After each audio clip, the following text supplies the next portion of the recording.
Un libro es uno de los objetos más mágicos que el ser humano haya creado jamás. En él, una mente penetra en la nuestra a través del tiempo y del espacio.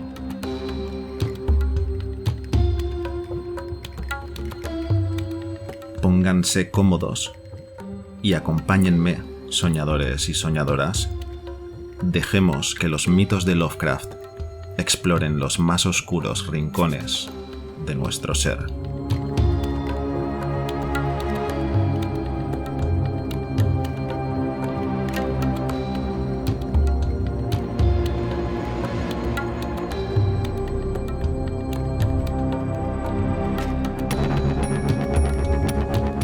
La Ciénaga Luna.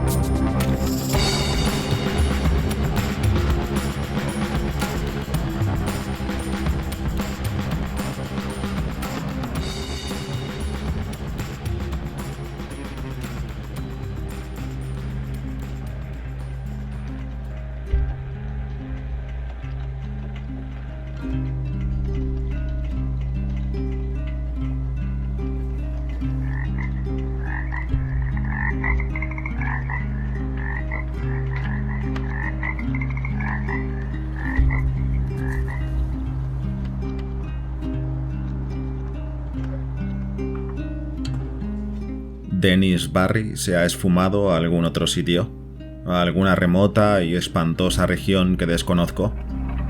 Estuve con él la última noche que pasó entre nosotros y escuché sus gritos cuando salió a su encuentro aquella criatura, pero ni los campesinos ni la policía del condado de Meth pudieron encontrarlo nunca, ni a él ni a los demás, aunque los buscaron durante mucho tiempo y se alejaron bastante. Y ahora me estremezco cuando oigo croar a las ranas en las ciénagas.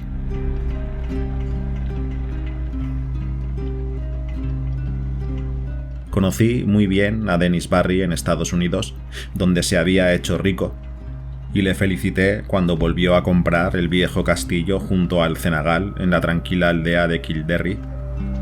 De allí procedía su padre, y era allí donde quería disfrutar de su riqueza, entre paisajes ancestrales.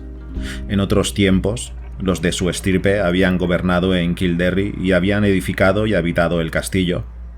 Pero aquellos tiempos quedaban muy lejanos, así que durante generaciones el castillo había estado vacío y en ruinas. Después de volver a Irlanda, Barry me escribió a menudo, contándome cómo, bajo su supervisión, el triste castillo recobraba su antiguo esplendor, reconstruyéndose una torre tras otra, cómo la hiedra trepaba lentamente por sus restauradas murallas como había trepado hacía muchos siglos, y cómo los campesinos la bendecían por restaurar los viejos tiempos con su oro procedente de ultramar.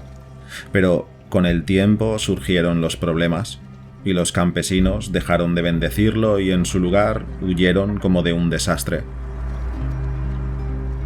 Y entonces me envió una carta pidiéndome que fuera a visitarlo, pues se encontraba solo en el castillo, sin nadie con quien hablar salvo los nuevos criados y los braceros que se había traído del norte.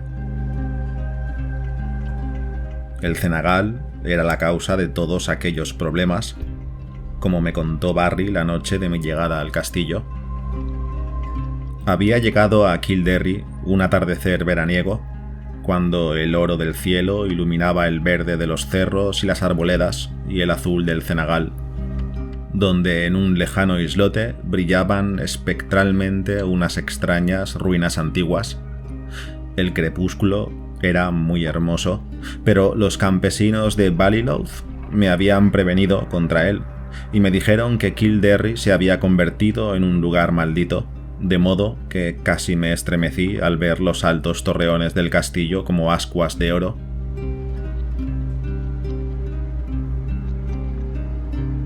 El automóvil de Barry había ido a recogerme a la estación de Ballylouth, ya que Kildare queda lejos del ferrocarril.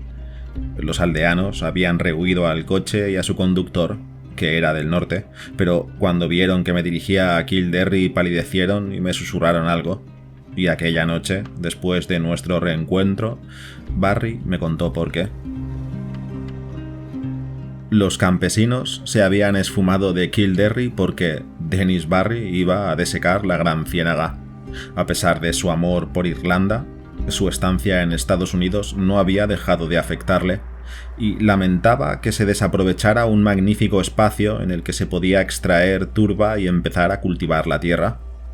Las leyendas y supersticiones de Kildare no lograron hacerle cambiar de parecer, y se rió cuando los aldeanos primero rehusaron ayudarle y después, al verlo decidido, lo maldijeron y se marcharon a Ballylouth con sus escasas pertenencias.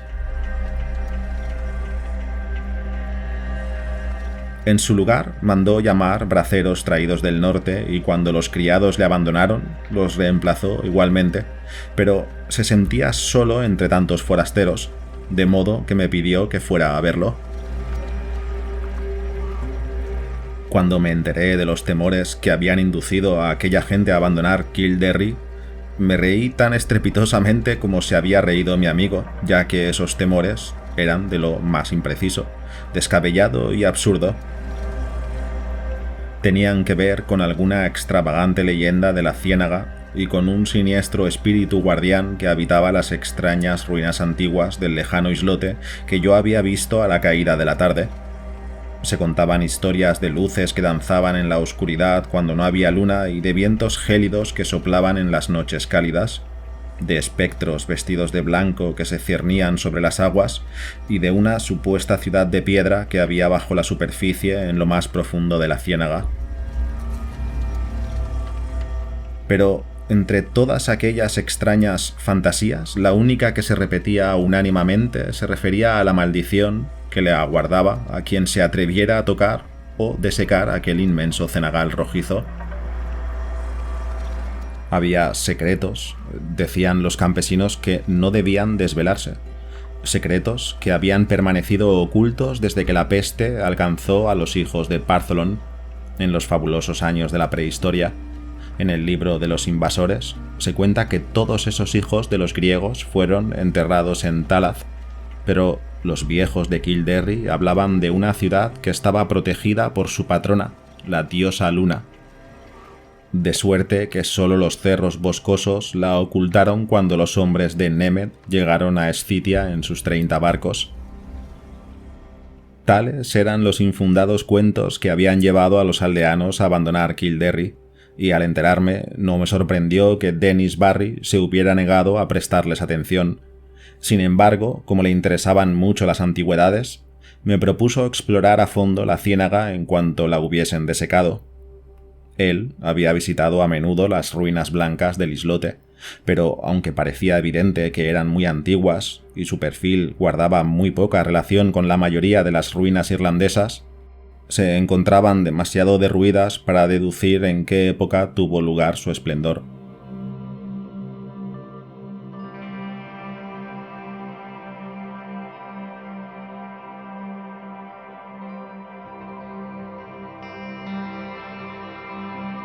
Ya estaban a punto de comenzar los trabajos de desecación y los braceros traídos del norte no tardarían en despojar a la ciénaga prohibida de su musgo verde y su brezo rojo, y en suprimir los diminutos arroyuelos pavimentados de conchas y las tranquilas charcas azules bordeadas de juncos.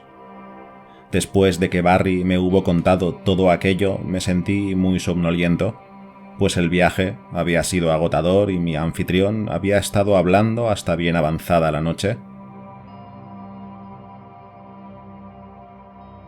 Un sirviente me mostró mi habitación, que estaba en una torre lejana con vistas a la aldea, a la llanura que se extendía a orillas de la ciénaga y a la propia ciénaga, de manera que podía ver desde mi ventana, a la luz de la luna, los silenciosos tejados de las casas de las que habían huido los campesinos, las cuales las acogían ahora a los braceros traídos del norte, y también la iglesia parroquial con su antiguo chapitel, y allá a lo lejos, al otro lado de la inquietante ciénaga, las remotas ruinas antiguas del islote con su espectral brillo blanquecino.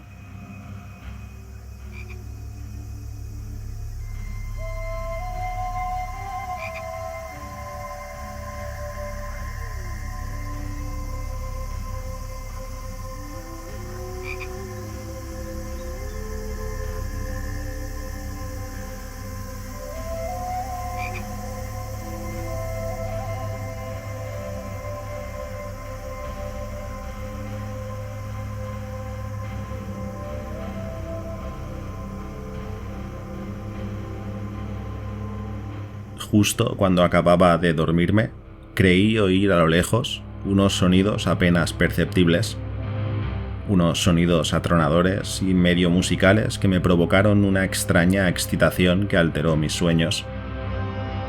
Pero cuando me desperté a la mañana siguiente me pareció que todo había sido un sueño, pues las visiones que habían tenido resultaban más asombrosas que cualquiera de aquellos atronadores sonidos de flautas que creí oír la noche anterior. Influido por las leyendas que Barry me había contado, mi mente había vagado en sueños por una impresionante ciudad situada en un valle verde, cuyas calles y estatuas de mármol, villas y templos, tallas e inscripciones evocaban con ciertos matices el esplendor de Grecia.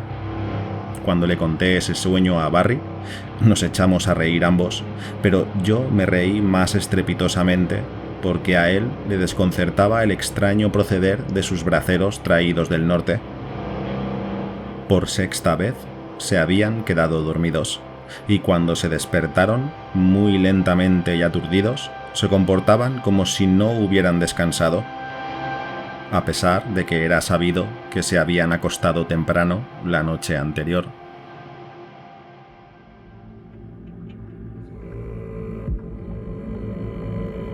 Aquella mañana y aquella tarde deambulé a solas por el pueblo dorado por el sol y hablé de vez en cuando con los ociosos labriegos, ya que Barry estaba ocupado en los planos definitivos para comenzar su trabajo de desecación. Los braceros no estaban tan contentos como era de esperar, pues la mayor parte de ellos parecían inquietos a causa de algún sueño que habían tenido, que en vano trataban de recordar. Les conté el mío, pero no se mostraron interesados hasta que les hablé de los extraños sonidos que creí haber oído.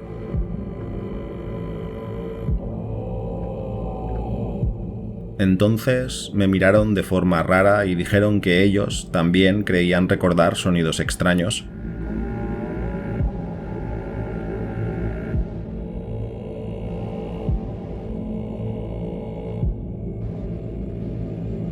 Por la noche, Barry cenó conmigo y me hizo saber que al cabo de 2 días empezaría la desecación.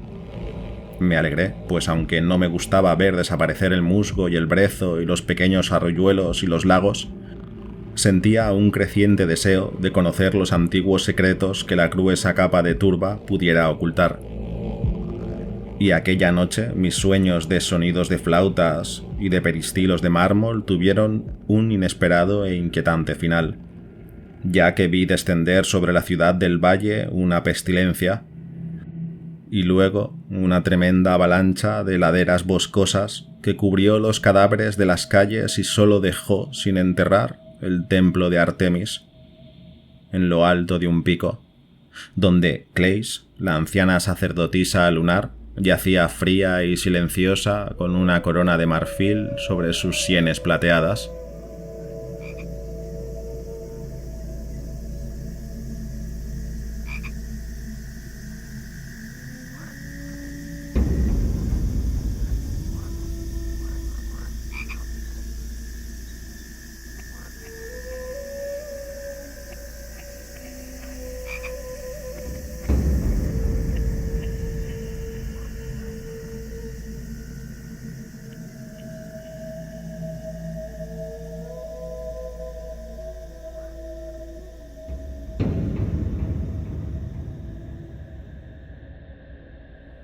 He dicho que desperté de repente y alarmado. Durante un buen rato no fui capaz de determinar si me encontraba despierto o dormido, pues el estridente sonido de las flautas resonaba todavía en mis oídos, pero cuando vi en el suelo el gélido resplandor lunar y la silueta de una ventana gótica enrejada, decidí que debía de estar despierto y en el castillo de Kildare.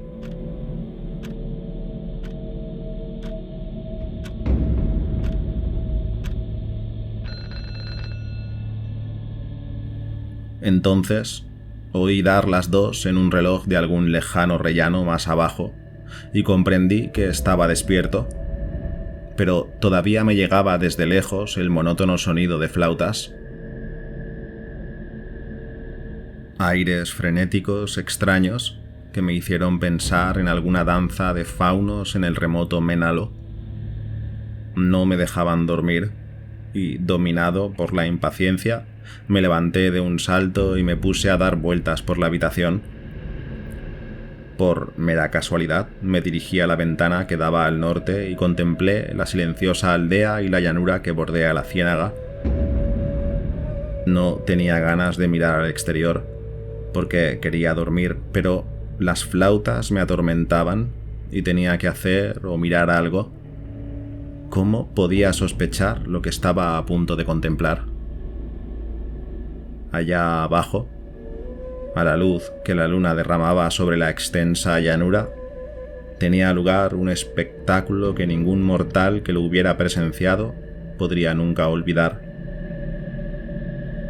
Al son de unas flautas de caña que resonaban por la ciénaga, se deslizaba silenciosa y misteriosamente una multitud entremezclada de figuras tambaleantes que daban vueltas con el mismo deleite con que los sicilianos debían de bailar en honor a Deméter en los viejos tiempos, bajo la luna de la cosecha, junto a Cíane.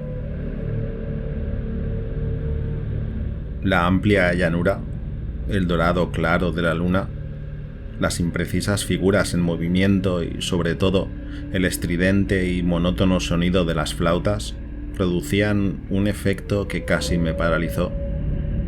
No obstante, a pesar de mi temor, me di cuenta de que la mitad de aquellos incansables y maquinales bailarines eran los labriegos que yo había creído que estaban dormidos, mientras que la otra mitad eran extraños seres etéreos de color blanco y género indeterminado, aunque hacían pensar en pálidas y melancólicas náyades de las fuentes encantadas de la ciénaga. No sé cuánto tiempo estuve contemplando aquella visión desde la ventana del solitario torreón antes de caer súbitamente en un apacible desvanecimiento del que me despertó el sol de la mañana ya muy alto. Mi primer impulso al despertar fue comunicar a Dennis Barry todos mis temores y observaciones, pero en cuanto vi la radiante luz del sol a través de la enrejada ventana que daba al este, me convencí de que lo que creí haber visto no era real.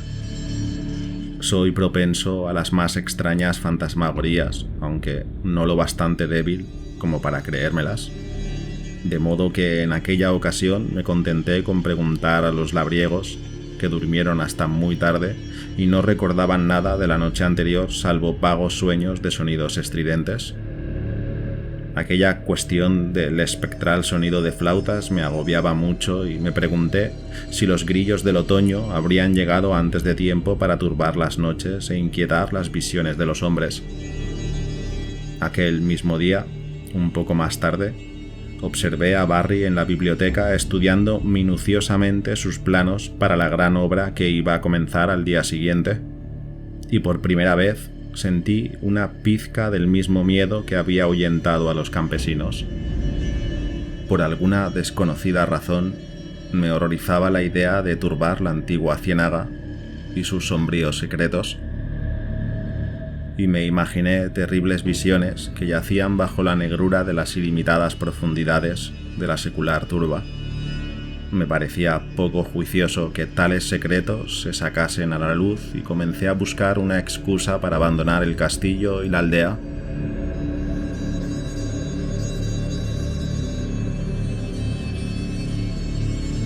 Llegué hasta hablarle de pasada a Barry sobre el asunto, pero no me atreví a continuar cuando soltó una de sus resonantes carcajadas. Así que estaba callado cuando el sol se puso con todo su fulgor por encima de los lejanos cerros y Kildare resplandeció con un destello rojo y oro que parecía un presagio. Nunca sabré con certeza si los sucesos de aquella noche ocurrieron en realidad o fueron una ilusión. Por supuesto, sobrepasan a todo cuanto podamos imaginar en relación a la naturaleza y el universo. Sin embargo, no me es posible explicar de una manera normal las desapariciones de las que todos fuimos informados después de que aquello terminase. Me recogí temprano y lleno de pavor, y durante mucho tiempo no pude dormir en aquel misterioso silencio de la torre. Había mucha oscuridad, pues aunque el cielo estaba despejado, la luna estaba bastante menguada y no saldría hasta la madrugada. Mientras estaba allí tumbado, pensé en Dennis Barry y en lo que podía acontecer en aquella ciénaga cuando llegara el nuevo día, y de improviso experimenté un frenético impulso de salir precipitadamente al exterior, coger el coche de Barry y conducir enloquecido hacia Ballylouth para abandonar aquellas tierras amenazadas. Pero antes de que mis temores pudieran materializarse en acciones, me había dormido y contemplé en sueños la ciudad del valle, fría y muerta bajo un horrendo sudario espectral.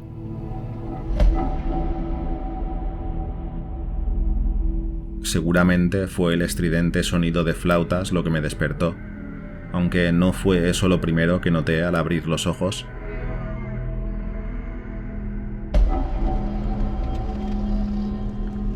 Estaba tumbado de espaldas a la ventana orientada al este, desde la que se divisaba la ciénaga y por donde saldría la luna menguante, y por tanto esperaba ver luz reflejada en la pared de enfrente, pero lo que nunca hubiera esperado ver fue lo que apareció. La luz, en efecto, brillaba en los cristales de enfrente, pero no era la clase de luz que da a la luna. Se trataba de un tremendo y penetrante rayo de fulgor rojizo que entraba a raudales por la ventana gótica, y todo el aposento brillaba envuelto en un resplandor intenso y sobrenatural. Mi primera reacción fue atípica, dada la situación, pues solo en los cuentos el hombre hace lo previsto y actúa de manera dramática. En lugar de mirar hacia la ciénaga para descubrir el origen de aquella nueva luz, aparté los ojos de la ventana, presa de un miedo cerval, y me vestí torpemente con la vaga idea de huir. Recuerdo que cogí mi revólver y mi sombrero, pero antes de que pudiera darme cuenta había perdido ambos sin disparar el uno ni ponerme el otro. Al cabo de un rato, la fascinación del resplandor rojo superó a mi miedo y me deslicé sigilosamente hasta la ventana que daba al este, y miré por ella mientras el incesante y enloquecedor sonido de flautas gemía y reverberaba a través del castillo y por toda la aldea.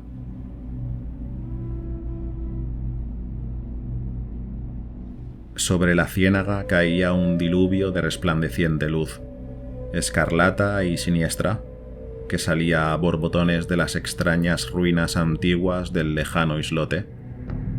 No puedo describir el aspecto de aquellas ruinas.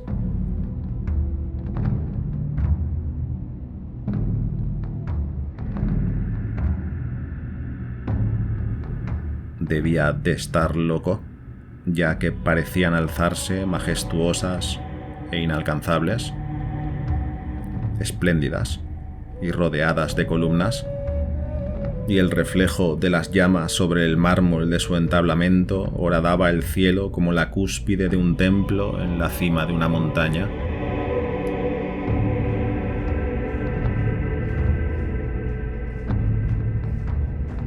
Las flautas chirriaron y los tambores empezaron a redoblar, y mientras observaba con asombro y terror, creí ver amenazadoras formas saltarinas que se recortaban grotescamente contra aquella visión de mármol refulgente. El efecto era titánico, completamente inimaginable, y podría haber estado mirando indefinidamente de no ser porque el sonido de flautas parecía aumentar en intensidad a mi izquierda.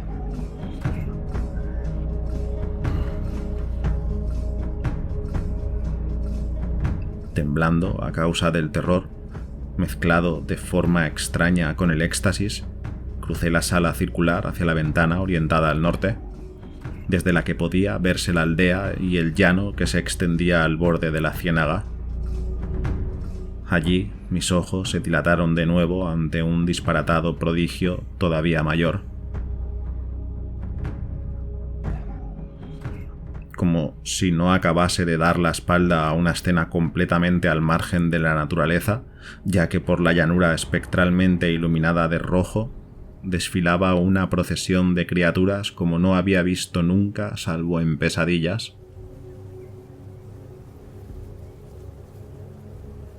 Medio deslizándose, medio flotando en el aire, los espectros vestidos de blanco de la ciénaga se retiraban lentamente hacia las aguas tranquilas.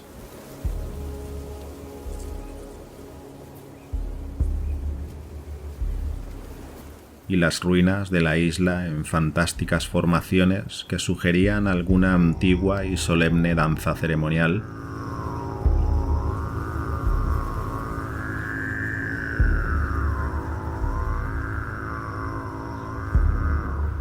Agitando sus brazos translúcidos al son de los detestables sonidos de aquellas flautas invisibles, hacían señas con extraño ritmo a una multitud de tambaleantes labriegos que les seguían insensatamente como un perro, a ciegas y a trompicones, como arrastrados por una torpe aunque irresistible voluntad demoníaca.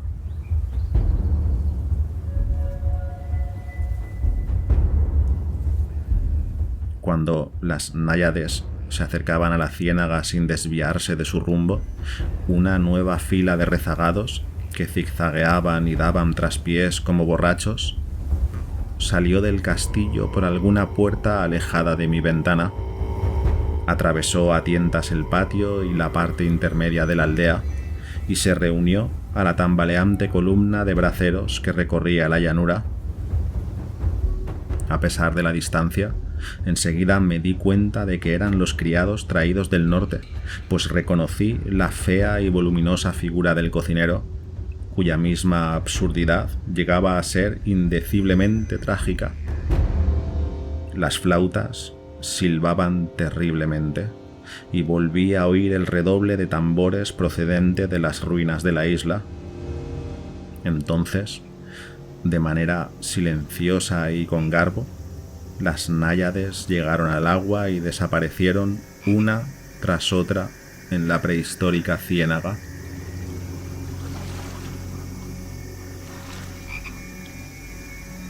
Mientras la fila de seguidores, sin disminuir su velocidad, chapoteó torpemente tras ellas y se desvaneció en un diminuto torbellino de desagradables burbujas que apenas pude ver con aquella luz escarlata.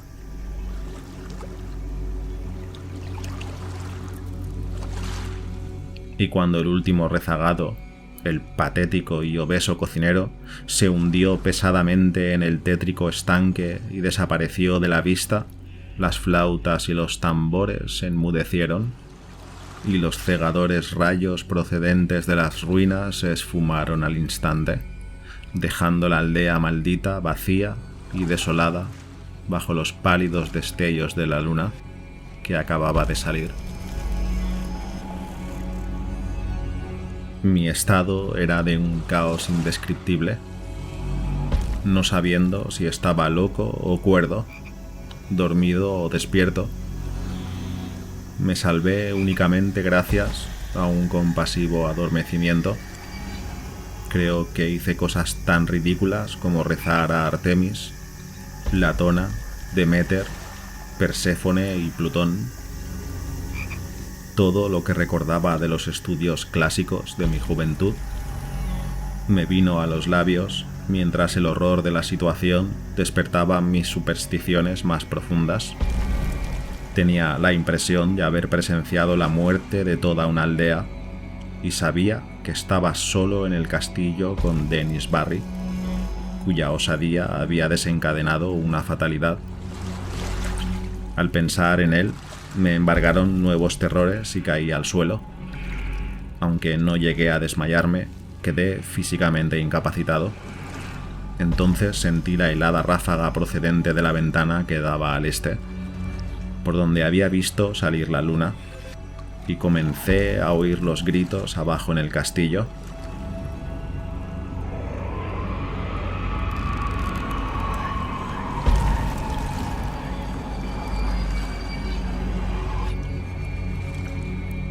Aquellos gritos no tardaron en alcanzar una magnitud y un timbre que me sería imposible describir. Cuando pienso en ellos, creo desfallecer. Lo único que puedo decir es que provenían de alguien a quien yo había tenido por amigo.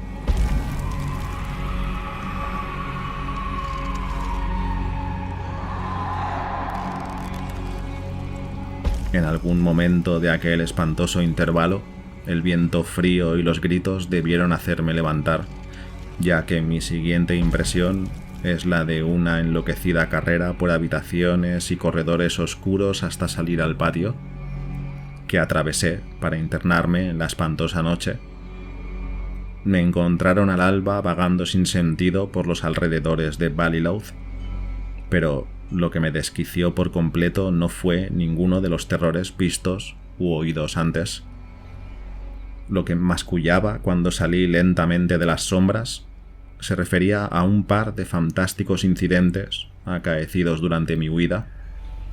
Incidentes sin ninguna importancia, pero que no dejan de atormentarme cuando me encuentro solo en ciertos lugares pantanosos o a la luz de la luna. Mientras huía de aquel castillo maldito bordeando la ciénaga, escuché un nuevo sonido, un sonido corriente, aunque diferente a los que había oído en Kildare. Las aguas estancadas, hasta hacía poco bastante desprovistas de vida animal, de pronto rebosaban de hordas de enormes ranas babosas que no dejaban de croar estridentemente en unos tonos que, aunque parezca extraño, no se correspondían con su tamaño. Brillaban, hinchadas y verdes, bajo los rayos de la luna, y parecían mirar fijamente a la fuente de luz. Seguí la mirada de una rana muy gorda y fea, y vi la segunda de las cosas que me hizo perder el juicio.